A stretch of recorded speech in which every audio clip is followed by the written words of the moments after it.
Hello Chiến. Hello Thika, សុខសប្បាយអត់ សុខសប្បាយទេចុះThikaសុខសប្បាយអត់សុខទុក្ខធម្មតាតាហ៊ានសូត្រមិនដែរណានោះ មានអីនៅនេះហ៊ានសូត្រធម្មតាបាទរលូនគិតខំផងទៀត អូខេនិ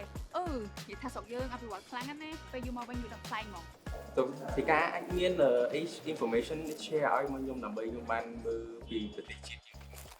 ចង់ឃើញវីដេអូមែនអូខេចាំតិចមីសែនឲ្យ បាទ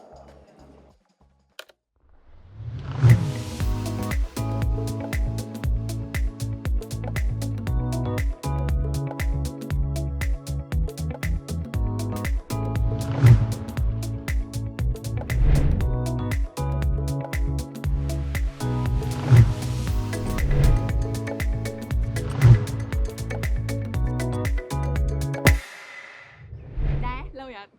អូលយដោយសារស្រុកខ្មែរយើងឥឡូវឃើញអភិវឌ្ឍច្រើនសិតតែអាគារខ្ពស់ អូខេហ្នឹងហើយនិយាយថាចេះ